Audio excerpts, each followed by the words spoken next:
Welcome, you're watching Head to Head. I'm Antonina Antosha with UATV. Fair, transparent and independent judiciary was among Euromaidan's top demands back in 2014. After the Revolution of Dignity, the Ukrainian power holders announced big reforms aiming to bring back citizens' trust in the judicial branch of the government. So, how successful have these reforms been so far, and what can Ukraine learn from the Western experience in this sphere? To talk more about this, we welcome in our studio today Anna Conley, the civil deputy at the Missoula County Attorney's Office. Hello, and thank you for joining us. Hi, thank you for having me. So as far as I know, you specialize at corruption in the judiciary system and in courts, for that matter. In what ways is corruption present in courts today? Well, in the United States, we have a couple really great safeguards against judicial corruption. I'm a lawyer, and when I went to law school, I had to take a class in ethics. And before I could begin practicing as a lawyer, I had to pass an ethics exam. Every year, I have to take new ethics classes. And so ethics is a part of what I understand to be a lawyer to be. If I have an ethics question, my bar association, my professional association, there's someone that I can call and I can ask them privately, I have an ethics question, what should I do? And they can give me guidance.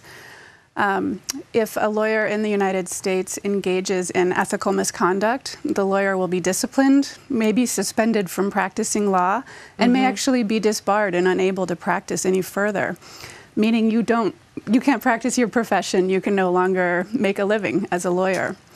And the judges in the United States, generally they practice as lawyers for 10, 20, 30 years before they becoming a judge. Exactly. Okay.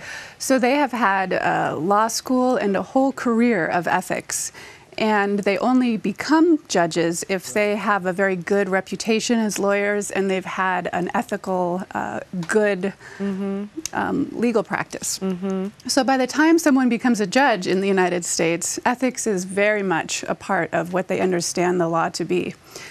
And then we have a number of safeguards in place. We have judicial ethics councils, and these councils have guidelines that they apply to judges. We have judicial discipline. We also have, in extreme cases, impeachment or criminal conviction of judges. And really, there's this practical reality that if an attorney or a judge engages in corrupt behavior, they can no longer make money in the United States because they can't engage in their profession any longer. So to be honest, we don't have a big judicial corruption problem in the United States because of this value that is associated with our profession. Much like a doctor has ethical obligations, in the same way a lawyer in the United States and a judge in the United States has a set of ethics as part of what they understand their profession to be, and also because we have these safeguards and these punishments in place. All of that is happening in the United States. I don't know if you're well aware with the judiciary system of Ukraine, but if you could just compare, are those methods that you just pointed out, would they be effective in Ukraine? Do they exist in Ukraine? And to what extent do we have corruption in the judiciary system in Ukraine? As an American lawyer, I really can't speak to the system in the Ukraine. I can say, though, that from a structural perspective, in the United States, the risk is very high for engaging in judicial corruption, and the reward is very low. And so the more that a country can increase risk of such behavior by enforcing and disciplining, that's been successful in the United States. But all of that really goes part and parcel with the creation of a value in the profession that starts in law school, starts with law professors, that prevents that type of behavior and creates a fiduciary or an ethical duty that you have to the court as an officer of the court and to your client. Still, if the corruption does exist, what is the most negative effect? What is the most negative impact it could have on a country overall? In the United States, there's no standing army to enforce a judicial decision. We all have to believe that the court is a legitimate institution in order for the court to have power. We have to give it power as the citizens that it has control over. And corruption delegitimizes courts in a significant way. And it makes it very hard to enforce. If no one believes that it's a legitimate institution, no one's going to follow its commands and follow its orders. So to me, the incredible power that U.S. courts have and the legitimacy that the courts have is delicate. And we have to make sure that it is seen as a non-corrupt institution, or else its power falls away. What is the transparency level, if we could say, what is the transparency level of the judiciary system in the U.S. compared to the Ukrainian one? Well, in the U.S., federal judges have to file yearly financial disclosures. These financial disclosures include every source of their income from their families, all of the property that they own. Even the members of the family. Yes. All of the debts that they have, all of the contracts they have, and they can receive no income from any other source other than the federal government. And these financial disclosures, if you lie on your financial disclosure, it's a criminal offense. So these financial disclosures are in place to make sure that judges are not accepting bribes or accepting promises, and they're also in place to make sure that judges are not hearing cases in which there might be a party that the judge has a financial interest in. So that's a really useful safeguard. As you know, Ukraine is trying to establish and implement such an institution as the Anti-Corruption Court. In your point of view, what needs to be done for this institution to be maximum effective? Again, from my perspective in the U.S., what makes it useful is that it's enforced. And if you can't enforce your ethics guidelines, then they become meaningless. And they have to be enforced in a fair way.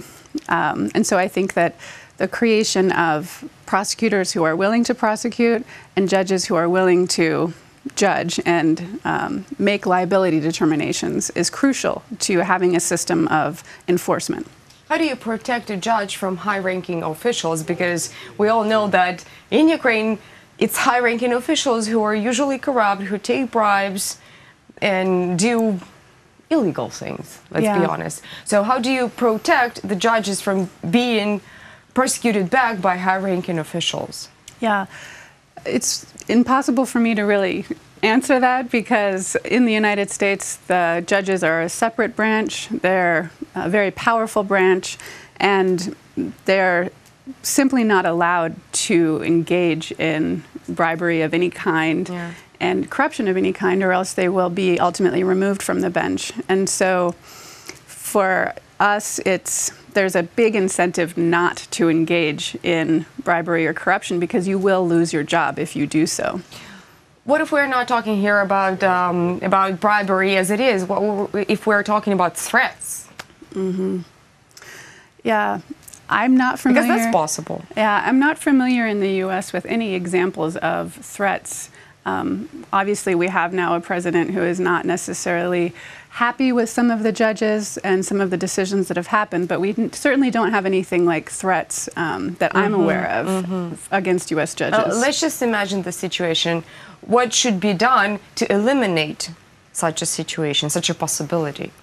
Well, I think in the U.S. to threaten a judge would be a crime in itself. Okay. From your point of view, how does the judiciary system of Ukraine look like now, and what needs to be changed to make it more transparent, trustworthy, and effective? Yeah. I'm here to talk about the U.S. system, and I'm just not... So could you just compare? I just don't have enough knowledge of the Ukrainian system to speak to that. All right. Then what experience could Ukraine take from the U.S. in fighting corruption in courts? Yeah.